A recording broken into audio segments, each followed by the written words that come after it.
Peace. I'm going to be real brief. I did a thing on psychology earlier. You know what I'm saying, and I'm going to further step that up a little bit, just to give you a breakdown and an insight. The brain and the mind are two separate entities. Nowhere in the brain can you find the mind. I remember when I was in college, Psychology 101, the professor was talking about the brain and the mind being synonymous, being the same thing. And my thing was, no, they're not. They're two separate entities. And he couldn't gather that because he didn't have a spiritual understanding. He didn't have an esoteric, he didn't have a occultic understanding of certain things. So he just basically took the legitimate study that the brain and the mind is the same thing and so on and so forth. So I'm here to say that the brain and the mind are two separate entities. The brain is a physical manifestation that sits within the body of the human being, while the mind does not sit within the body of the human being. It's outside of the body of the human being. It is everything yet the human can attach to mind. The universe is mental. The universe is a divine mind. We talk about an intelligent designer. Well, the universe is mental. It's mind. From mind comes thoughts. Thoughts turn into realities or creations or physical things. So the universe is procreating itself all the time through mind, because mind is a producer.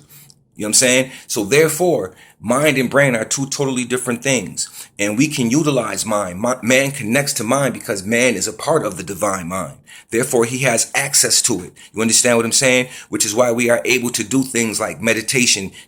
Meditation are doors. You know what I'm saying? Mantras, so on and so, are doors to access the divine mind. You understand? This is where you get information from. This is how you are able to trace yourself back and look into your past lives and so on and so forth, and find information from the past and pull it down and so on and so forth, and things of that nature, because there's nothing new under the sun. I challenge anybody to give me a new thought, something that has never been thought of. You know what I mean?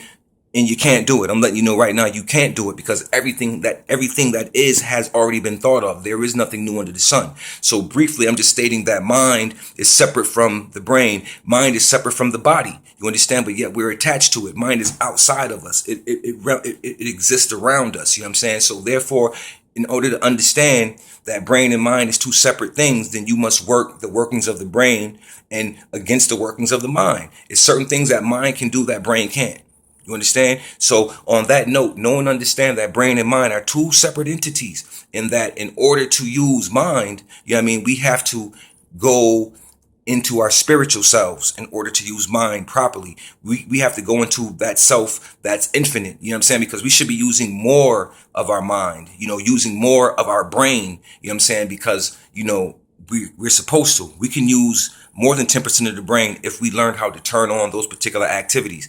And that's another degree, another lesson or something. But again, mind, brain, two separate entities. You understand? So when you get that, you got it. Peace.